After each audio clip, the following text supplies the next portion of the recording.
በስመ አብ ወወልድ ወመንፈስ ቅዱስ አሃዱ አምላክ አሜን። ማስተርቤሽን ወይም ግለ ወሲብ የብዙዎች ድብቅ ለቅሶ ክፍል 8 እንደምን ቆይታችኋል?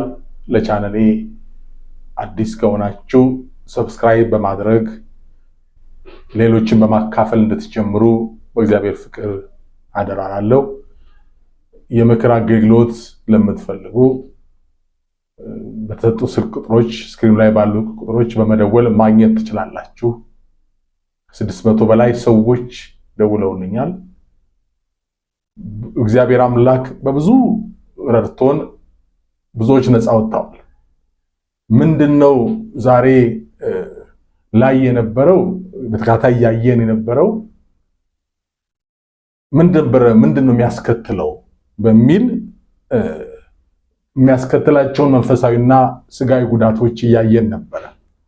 ግን እንደ ክለሳና ከዚህ ቀደም ባልተነሳ ሐሳብ አንዳንድ ነገሮችን ላነሳ ወደድኩ። አገልግሎቱን ለማገዝ እግዚአብሔር ልባችሁን ካሳሰበና እጃችሁን በስፋት ከዘረጋ በተሰጡት በስክሪኑ ላይ ባሉት የባንክ ቁጥሮች በማስገባት የእግዚአብሔርን ስራ እንድታግዙ በእግዚአብሔር ፍቅር አደራ እላለሁ። ዛሬ ለማየት የተሳሳውበት እንደ ክለሳም እንዲሆንና የብዙዎች ችግር የሆነ ያገኘሁትን ነገር አነሳለሁ። ሁሉም ሰው ካለበት ችግር መውጣት ይፈልጋል። መውጣት የሚፈልጉበት ግን የተሰጠ ማንነት ነው የሚቀራቸው። አንድ ነገር እንወቅ። ከዚህ አጋንንታዊ እስራት ነፃ ለመውጣት እግዚአብሔር የሚያደርገው ነገ አይደለም ወይም በኋላ አይደለም፣ አሁንና አሁን ነው። ከጌታ ጋር የተሰቀለው ወንበዴ እኮ በመጣ ጊዜ ብሎ ወደኋላ ወደ መጨረሻ ዘመን ነበር የጠየቀው። መጨረሻው ዘመን ስትመጣ ዓለምን ለማሳለፍ ስትመጣ አለው።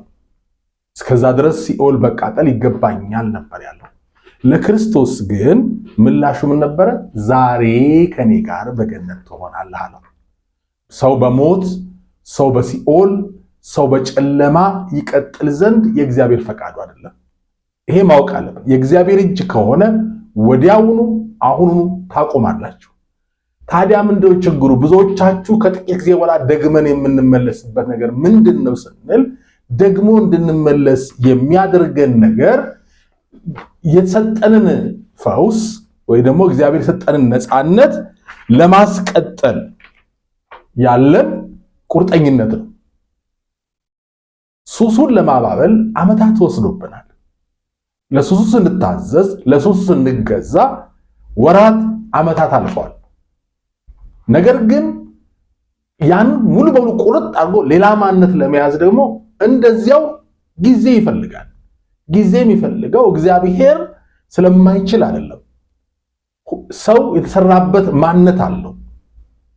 እግዚአብሔር የሆነ ነገር አንድ ሰው አመጥቶ አእምሯችን ውስጥ የሆነ ነገር ዘርግፎ በአንድ ጊዜ ምንለወጥ አይነት ነገር ብንሆን ከፈቃዳችን ውጪ ሰዎች የፈለጋቸውን ለማድረግ ይችሉ ነበር። ነገር ግን እኔ እንኳን አሁን እግዚአብሔርን ሐሳብ ሳካፍላችሁ በውስጣችሁ ተቀበላችሁት ልክ መሆኑን አምናችሁ የእግዚአብሔር እርዳታ ተቀብላችሁ በውስጣችሁ ያን ነገር ማሳደግ ያስፈልጋል እንጂ ሰዎች አንድ ያመጣው ዝርግፍ ሲያደርጉብን ያንኑ ደግሞ በቃ አሁን ሌላ አዲስ ማንነት ቢሆን ኖሮ ሰው በዚህ ምድር ላይ ይኖር ነበር። ግን የኛ ፈቃድ አለ። ፈቃዳችን ለምሳሌ እግዚአብሔር አንድ ሰው በአንድ ቀን ልጅ እንዲወለድ ማድረግ እግዚአብሔር ይችላል። ግን በምድር ላይ ሆኖ ማያውቅም፣ ወደፊትም አይሆንም። ለምን ወደፊት አይሆንም የምትሉኝ? እግዚአብሔር ስርዓቱን ስለማይቀየር ስለማይችል አይደለም። እና ግን ሂደት አለው። ተጸንሶ ፕሮሰስ እያደረገ ሄዶ በ9 ወር ይወለዳል። ያ የኃጢአት ልምምድ በቤታችሁ ውስጥ ያለው እንዲወጣ ለምሳሌ አንድ ዛፍ ከስሩ ለመንቀል ትንሽ ያስቸግራል። ሳያድግ በእንጭጭነቱ ከሆነ ቀላል ነው፣ ግን በለጋነቱ ከሆነ ቀላል ነው። ካደገ በኋላ ግን ሲሆን ብዙ ዋጋ ያስከፍላል። ወደ መሬት ወደ ታች ቆፍሮ በጣም ጉልበት ያለው መኪና ዶዘር ተፈልጎ በጣም ብዙ ችግር አለው፣ ንቅል ያደርገዋል። ነገር ግን ዛፉ በሄደባቸው አቅጣጫዎች ምን አሉ? ስራ ስሮች አሉ። ትናንሽ ስሮች አሉ። እነኛን ግን እየፈለጉ ምን ማድረግ መንቀል ያስፈልጋል። ኃጢአትና የሸንበቆ ስራ አንድ ነው እላለሁ። ሸንበቆ በቃ ብትቆርጡት ተመልሶ ነው ይመጣው፣ ብትቆርጡት ተመልሶ ነው ይመጣው። በጣም ተከታትሎ ስሩን ማጽዳት ይፈልጋል። እና እግዚአብሔር ሰው ሰጥቷችሁ በጸሎት ቃሉን በማንበብ በመንፈሳዊ ምክር በመሰጠት ለሱሳችን ተደብቀን ሰው እንዳያየን ስራችንን አቁመን ነው የምናደርገው። ግን ለመንፈሳዊ ነፃነታችን ግን እልፍኝን ዝጋ እንዳለ ጌታ ኢየሱስ እልፍኛችን ዘግተን በጸሎት መስጠት ግን አንፈልግም። እግዚአብሔር እኮ ስላልፈለገ አይደለም። ከዛ በኋላ ትንሽ ቆይተን አይ በቃ የኔ ጉዳይ እኮ የሚፈታ አይደለም፣ በቃ እግዚአብሔር እንደወደደ ያድርገኝ ወደሚል የስንፍናና የአጋንንት ሐሳብ ውስጥ እንገባለን። ሱሳችሁን ለማባበል ልምዳችሁን ለማባበል ስንት ጫካ ሄዳችኋል፣ ስንት ቤት ዘግታችኋል፣ ስንት ስራ ጥሩ ጥሩ ነገር ትታችኋል። አሁን ደግሞ ከዚህ ነፃነት ካገኘንበት እግዚአብሔር ከሚሰጠን ነፃነት ደግሞ ያን ነፃነታችን ደግሞ ለማስቀጠል ምን ደግሞ ያለበት? ለምን እልፍኛችን ማዘ ለምን ነው ከሰው ተለይተን ጸሎት፣ እግዚአብሔር ቃል ማንበብ፣ መንፈሳዊ ምክር መሻት የለንም? ለምን የለንም? ያ ትልቁ ችግር ነው። እና ብዙ ጊዜ አሁን ባየሁት እንግዲህ 600 ሰው ማናገር ቀላል አይደለም። ዓመት አልፈጀም፣ ዓመት አልሆነንም፣ ጥቂት ወራት ነው። በጣም እንትን ነው። እና ምንድነው የምንፈልገው? ሰዎች ሲያናገሩ ከኔ የሆነ ነገር ይፈልጋሉ። አንዳንዱም ደብተራ ያደረገኝና ወይ መርጌታ እባክዎትን ምን መሬት አሉት ልክፈሎት ይለኛል። እኔ በነፃ ነው ማገለግል። ከፍሎ የሆነ ነገር ሰጥቼው ማቆም ደብተራ ምን ይሰጣችሁ? አጋንንት ጠቋይ ይነግሩኛል እኮ የሆነ የጥንባንሳ ላባ ጭስ የምናምን የጅብ የዝንጀሮ የተጸዳዳውን እንዲህ አድርግ ሰይጣን የወረደ አስሮ ይዟችሁ እንደገና መድኃኒት ብሎ ያመጣላችሁ ደግሞ እንደገና የሚያዋርድ ሰይጣን እንደውም በሰው መዋረድ ደስ ይለዋል። እግዚአብሔር ይገስጽ። ለምንድን ነው ሱሱን የማባበል ጊዜ እንደወሰዳችሁ ነፃ ለመውጣት ጊዜ ለምን አትወስዱ? መጽሐፍ ቅዱስ እኮ ይነግረናል። ይሄ የምንወስደው ነገር ለምድር ብቻ አይደለም፣ ለዘላለም ይጠቅመናል።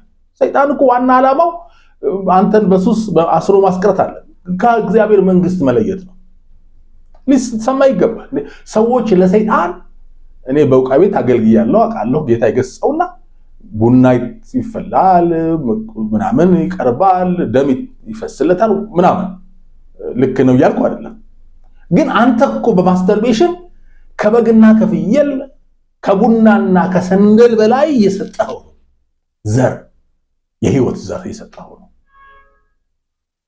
ለሰይጣን መስዋዕት እያቀረብክ ነው። ምናልባት ሰዎች ዛፍ ስር ሲሰግዱ ለዛፍ ቅቤ ሲቀቡ ወንዝ ዳር ሲያጨሱ አይተህ ስቃይ ይሆናል። እነሱ እኮ የሰጡት የተፈጠረ ነገር ስራ ስር ነው የሰጡት። አንተ እኮ ዘርን እየሰጠ ነው። እንዴት አድርገህ እያባበልከው እንደሆነ ይግባ። እንዴት አድርገህ እግዚአብሔርን እያስቆጣ ነው። ምክንያቱም ይሄ ያንተ ሰውነት የእግዚአብሔር መሰዊያ ነው።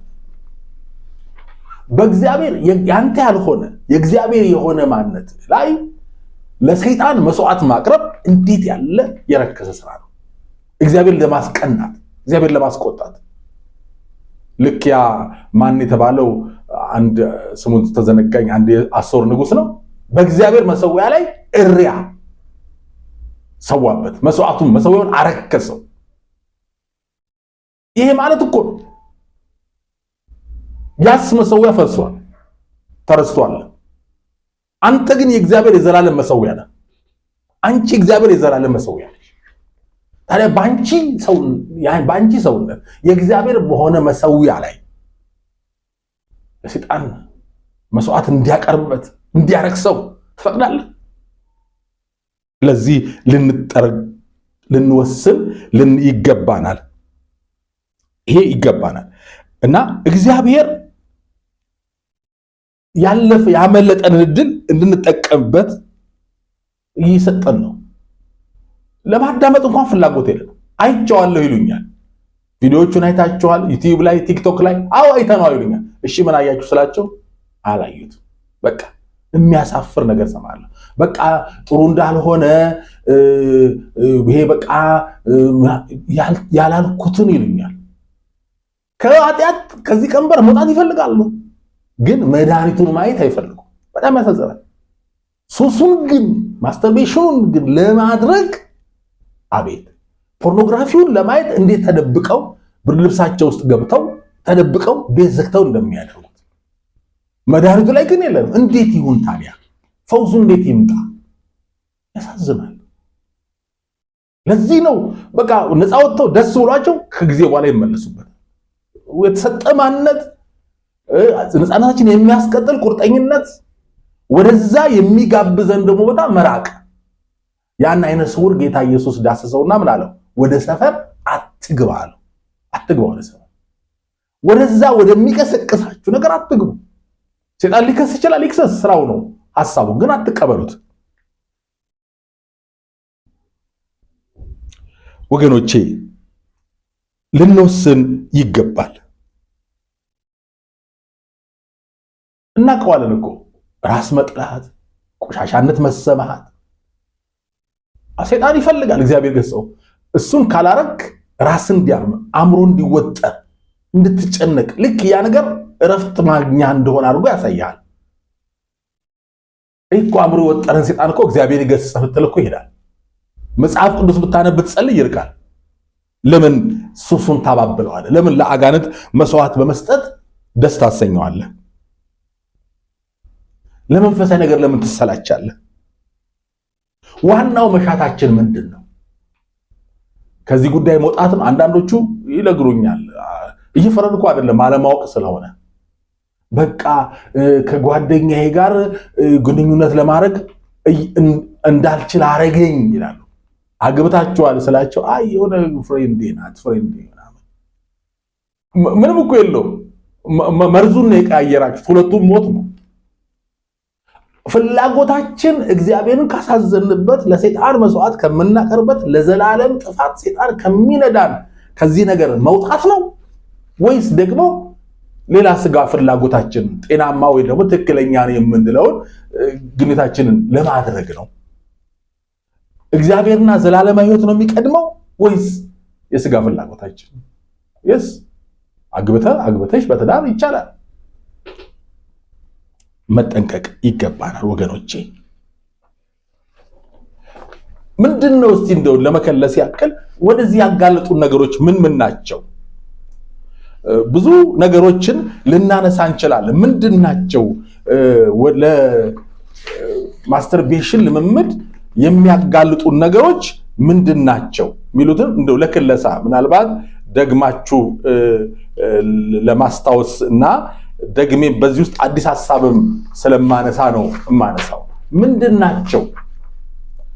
በዋናነት ያው ትልቅ የሆነ ወሲባዊ ፊልሞች ወይም ርኩሰት ያልናቸው ፖርኖግራፊ የምንላቸው። በነገራችን ላይ ፖርኖግራፊ ማለት ዝሙት የሚፈጸምበት ፊልም ብቻ ማለት አይደለም። ቀጥታ ሳይሆን አለ ሐሳብ፣ ንግግሩ።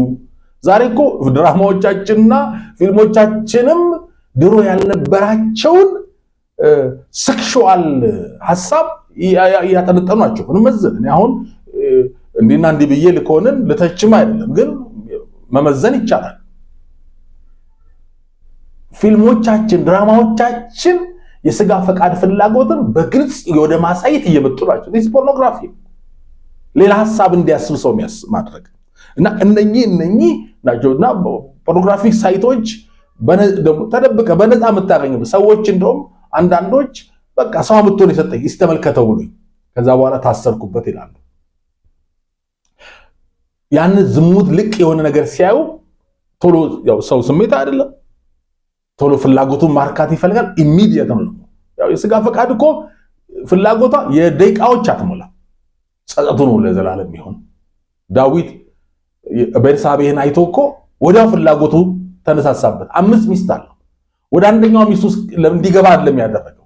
ያችን ሴት ጠርቶ ባል እያላት አብሯተኛ ወዲያው ነው። ጸጸት ነው የጥቂት ስሜቱ ላይ። ለዚህ ነው መጽሐፍ ቅዱስ በመንፈሱ ላይ በስሜቱ ላይ እንደማለት በመንፈሱ ላይ የሚገዛ ከተማን ከሚማርክ ይበልጣል አለ። ሰው ስሜቱን መግዛት መቻል ልክ እንደ ዳዊት ይቅርታ እንደ ዮሴፍ እንደ ዳዊት አንድ ያነበብኩ ደስ የሚል ነገር አይቻልም። እንደ አብርሃም እምነት ሊኖር ይችላል። እንደ ሶምሶን ብርቱ መሆን ይኖራል። እንደ ዳዊት የምስጋና ህይወት ሊኖርህ ይችላል። እንደ ኢያሱ እግዚአብሔርን መፈለግ ሊኖርህ ይችላል። ተዋጊ ልትሆን ትችላለህ። ግን ለሁሉ መቋጫው ደግሞ እንደ ዮሴፍ ያለ ዲሲፕሊን፣ ቅድስናን መጠበቅ እሱ ነው ሁሉንም እምነቱንም ተዋጊነቱንም የምስጋና ሰው መሆኑንም የሚያስቀጥለው ምንድነው? ዲሲፕሊን፣ መንፈሳዊ ዲሲፕሊን፣ ቅድስና እና ይሄ ያስፈልጋል። ሁለተኛ ደግሞ ብልቶቻችን መነካካት ነው። እኔም ማየው ነገር ከብዙ ልምምዶች ብዙ ሰው ከማማከር ያገኘዋቸው ናቸው። እና ብልቶቻችን መነካካት ሰው አንዱ እግዚአብሔር ጤናማና መልካም ስጦታ ስሜታዊ መሆን፣ ስሜት አለው። ስሜቱን በአግባብ አለመተርጎም ነው እንጂ አደጋው ስሜት አለው ሰው እና ስሜትን መነካካት። አንዳንዱ በጣም የሚገርም ነገር ልጆች በ7 እና በ8 ዓመት ብልቶቻችንን ስንነካካ እንካ ተባብለን በዛን ጊዜ ጀመርኩት ይላል። 7 ዓመት ልጅ 8 ዓመት ልጅ በጣም አደጋ ነው። ልጆቻችን ማስተማርም አለብን። መንፈሳዊ ሕይወት ስለማናስታጥቅ እድሜያቸውን ጠብቀን ከብዙ ነገር መምራት ስለማንችል እኛ ትዝ የሚለን መቼ ነው? ዛፉ አድጎ ተጣሞ ያደገ ቀን መጣሙ ያንን የሚታየን ታች ሲያድግን አይታየንም። በችግኙ ለምን አታዩት? እናቴ በእንቁላሉ ጊዜ በቀጣሽ አለ በሬ ሰርቆ ልጁ። ልጆቻችንን ለማረም መንፈሳዊ ነገርን ለመስራት ትዝ የሚለን መቼ ነው? አድጎ የሆነ ነገር ብቻ ትከሻውን ካሳየን ልጅቷ አልታዘዝ ብላ ስትል ወይ ውጪ አምሽታ ስትመጣ ያንን የሚታየን ከታች ነው መጀመሪያ ያለበት። ልጆቻችንን መንፈሳዊ ነገራቸውን ከእድሜያቸው ጋር ሁሉ ነገር የማሳየት ነገር አብሮ መሆን አለበት እና ይሄ ልጆችን ስለራሳቸው ልጅነት የማወቅ ጉጉት ኖሮ ሊመጣ ሊሆን ይችላል እና መከታተል። አንዳንዴ ለምን ልጆች የሆነ ልዩ ነገር ምን ማሳየት ጀምረዋል፣ ይሄንንም አይተን ምን ማሳየት ጀመሩ፣ ይሁን ለየት ያለ ነገር ሲያስቡ ስናይባቸው ቶሎ መንቃት አለብን። ሌላው ደግሞ ልጆቻችን የቅርብ የኛ ክትትል በሌለበት ለዘመድም ሆነ ሌላ ሶስተኛ ወገን መተው ነው። አስጠኝ ስንቀጥር፣ የቤት አጋዥ ወይም ሰራተኛ ስናመጣ፣ ወይም ደግሞ እንግዶች ዘመዶች ቤታችን ሲመጡ ክትትል አለን እናያለን። ይሄ አለ እንዴ? አንድ ሰው የነገረኝ አለ። ልጁ ሲያወራለት የ7 ዓመት የ8 ዓመት ልጅ ነው እና ሰራተኛችን ልብሴን አስወልቃ ብልቴን ነካካችው። አይዞ አለች፣ እቀፈኝ ሳመኝ አለች አለ። ምንድነው ይሄ? ማዳመጥ። ልጆች ሰራተኞቻችንን መከታተል አለበት። ሰይጣን በዓላማ የሚልካቸውም እኮ አሉ። ዓላማ ይዘው ለዚህ እኮ ነው ልጆች ይዘው ቢጠፉት። ዓላማ አላቸው ያላቸው አሉ ማለት ነው። ሁሉንም አይደለም እና መከታተል ልጆቻችን ሌላ ሰው ስንተዋቸው የልጆቻችን ለውጥ መከታተል አለበት። ያሁን አጉል ልምምድ ይለምዱና ያለ እርሱ መኖር የማይችሉ መስሏቸው ወደ ከፋ ስርዓት ይገባሉ። እንደውም ማወቅ አለብን። አንዳንዴ መልካም የመሰለ ነገር እንኳን ቢሆን መልካም የመሰለ ነገር ለምሳሌ ድንገት ዝም ብሎ ምግብ መብላት ቢያሰኝ አንዳንዴ እኮ ጤና የሆነ ጥሩ የመሰለ ነገር ባልሆነ መንፈስ ግፊት ሆኖ ሲመጣ መጠንቀቅ አለብን እና እነኝህን ማሰብ መቻል አለብንና ልጆቻችን የተለየ ነገር ስናይ እንጠንቀቅ ነው። አራተኛ ደግሞ እርግጥ እዚህ ላይ ልጨምር፣ ልጆቻችን ከኛ ጋር ያላቸው ህብረት ወይም ቅርበት የእናትና የአባት የወላጅነትም ብቻ ሳይሆን እንደ ጓደኛ ቀርበው ልባችንን የውስጣቸውን እንዲያወሩ የምንፈቅድበት ቅርበት መፍጠር አለብን። ልጆቻችን ከኛ በቁጣና በኃይለኝነት አርቀን፣ በእርግጥ ልቅ ማድረጉን በጣም አደገኛ መሆኑን መረሳት የለበትም። ነገራቸውን የሚደብቁ መሆን የለባቸው። ሌላው ደግሞ በጣም ያናነሳሁት ባለፈው በጣም አስጨናቂ በሆኑ ሁኔታዎች ውስጥ ማለት ነው። በዚህ በገጠሙኝ የምክክር አገልግሎቶች ውስጥ አንዳንድ ወጣቶች ወደዚህ ማስተርቤሽን ውስጥ የገቡት ይቅርታ በኮሮና ወቅት ወይ ደግሞ አካባቢያቸው በተነሱ ጦርነቶች የተነሳ ስፍራ መጥቀስ አያስፈልገኝም በተነሳ አሁንም ያለበት ሁኔታ እንዲህ ውጥረት ሲኖር መግባት መውጣት ከሰው ጋር መገናኘት የልብን ሐሳብ ማውራት በሌሎች አክቲቪቲ መያዝ ሌሎች ነገሮች ማድረግ ነው። ወጣ ብሎ እኮ ብዙ አለ ኳስ ይጫወታሉ የተለያየ ነገር ያደርጋሉ ቤተክርስቲያንም መሄድ እኮ ነገር አለ። እነዚህ ሲከለከሉ ውጥረት ይመጣል። ከዛ ምንም ማድረግ ሲያቅታቸው ወይ ዩቲዩብ መግባት የተለያየ ነገሮችን ማድረግ ከዛ ውጥረቱ ለማስታገስ ደግሞ ማስተርቤሽን ይመጣል። በነገራችን ላይ ባለሙያ ባልሆኑ ሲባል ለሰማሁት የወንድና የሴት ስጋ ፈቃድ ፍላጎት መነሳት ሴት ለምሳሌ ጥሩ ምቹ ሁኔታ እንደ አበባ እንክብካቤ ትፈልጋለች ወደ ስጋ ፍላጎት ለመሄድ። ወንድ ግን ይላሉ ሐዘንም ብስጭትም ቁጣም ሲሰማው ስጋ ፈቃድ ፍላጎቱን እንደማስታገሻ ይጠቀመዋል። ከሐዘን የሚወጣበት ከቁጣው የሚያበርድበት ይሆናል። ይሄ ተፈጥሮ ነው እና ያ ጭንቀት ውጥረት ወደዛ እንደከታቸው እንመለከታለን። አጋጥሞኛል ማለት ነው። እግዚአብሔር አሁን ምድራችንን ሰላም ያርግልን። አጋንንታዊ የሆኑ የቀጥተኛ ውጊያዎችም አሉ። እኔ በውቃይ ቤት ባለፍኩባቸው ጊዜያቶች አስታውሳለሁና ያስተዋልኩት ሰይጣን ላሰራው እንዲመቸው ወንድ መንፈስ ነኝ ሴት ነኝ የሚል አለ እና ምን ይሆናል ወንድ ነኝ ያለው ሴቷን ሴት የሆነ ሴትን ሰው ማለት ነው ሴት ነኝ ያለው ወንድ በህልም በመቅረብ የመገናኘት ሁኔታ ይታያል። ይሄ በህልም የመገናኘት ሁኔታ ከህልም ሌሊት ለየት የሚያደርገው አንድ ነገር አለ። የመገናኘት ሁኔታ ምን ይመጣል ማለት ነው? ስጋ ፈቃድ ፍላጎትን ወደ መቀስቀስ ይመጣል እና ያ ነገር ቀስቅሶ አጋንንት ክፉ ስራውን ዘርቶ ሲሄድ ያቺ ሴት ወይም ያ ሰው ሲነቃ የተነቃቃ ወይ ደግሞ የስጋ ፍላጎት ውስጥ ነው ያለው። አጠገቡ ግን ማንም የለም። ይቅርታ ያን ለማስታገስ ይገባል። ይሄ አደገኛ ሁኔታ አለና በተለይ የክርስቶስ መንፈስ የሌለው በወንጌል ያልቆመ በጌታ በክርስቶስ ደም ያልተሸፈነ ሰው ለብዙ አጋንንታዊ ውጊያዎች የተጋለጠ። ለዚህ ነው መንፈስ ክርስቶስ እንዳለው አስቀድማችሁ ጽድቁን መንግስቱን ፈልጉ። ቀዳሚው መንፈሳዊ ነገር ነው። መንፈሳዊ ነገር ካልቀደመ ለሁሉ ነገር የተጋለጠን እንሆናለንና ይሄ አለ። ሌላው ደግሞ ሐሳብ አጋንንት በቀጥታ ማስተር ቤት አድርግ ግለሱ ፈጽም የሚል ሐሳብ ያመጣል። ይሄ ድንገት ምንም ሳይፈጠር ምንም በሌለበት ሁኔታ ውስጥ ይሄ ያመጣል። ይሄ በመጣ ሰዓት ሐሳቡ ሲገፋፋ ከየት መጣ እንዴ? ለምን መጣብኝ? በስመ አብ ወወልድ ወመንፈስ ቅዱስ በኢየሱስ ክርስቶስ ስም ከኔ ራቅ፣ እክደከ ሰይጣን በኢየሱስ ስም እክድሃለሁ ከኔ ራቅ ብሎ በማውገዝ ፈንታ ሐሳቡን የመቀበልና ለማድረግ መወሰን ለአጋንንት አሰራር በር መክፈት ይሆናል። እንደውም ይሄ በእኛው በቀጥታ አጋንንት ገብቶ እንዲያድር በር ይከፍተለታል። ቅድም ለማንሳት ሞክሬያለሁ። ድንገት የሆነ ሐሳብ ሲመጣባችሁ ባልጠበቀ ሁኔታ ውስጥ መልካም የመሰለ ሐሳብ እንኳን ሲመጣ መጸለይ ያስፈልጋል። አንድ ምሳሌ ከአንድ 30 ዓመት በፊት መሰለኝ የሰማው ታሪክ የተፈጸመ ታሪክ ነው። አንድ ከተማ ውስጥ ልጅቷ እናቷን እኔ እንጃ እማዬ ደስ ግን ጩህ ይለኛል አለቻቸው። በቃ ጩህያ ደስ ካለሽ ጩህ አለቻቸው አሏት እናትየዋ። አይ ብላ በጣም ጮኸች አሉ። ከዛ ስትፈወስ ከብዙ ዓመታት የአጋንንት ውጊያ በጸሎት አጋንንት ተጫውቶባ ስትፈታ ምን አለች? ያኔ ልክ ስጮህ የሆነ ነገር ሰውነቴ ውስጥ ሲገባ ይታወቅ ነበር። አሁን ደስ ይላል ጩህ ያለኝ ብሎ ማለት እግዚአብሔር ገጽ ማለት አለበት። ወገኖቼ እነዚህ ሁሉ ነገሮች በዙሪያችን አሉ። የክርስቶስ መንግስት እየመጣ ነው። የዘመን ፍጻሜ ቀርቧል። ምን እያሰባችሁ ነው? ከዚህ ችግር ፈጠናችሁ ውጡ።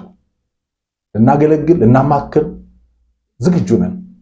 አንዳንዶች ይጠይቁኛል በጣም ላንሳዎችን የአገልግሎት ክፍያ አለ ይሉኛል። የለውም እና እነሱ የሚፈልጉት የሆነ ነገር አስከፍዬ የሆነ ነገር ሰጥቼ የሆነ ነገር የሚበላ የሚጠጣም ወይ የሚጨስ ሰጥቻቸው እንዲያርፉ ነው።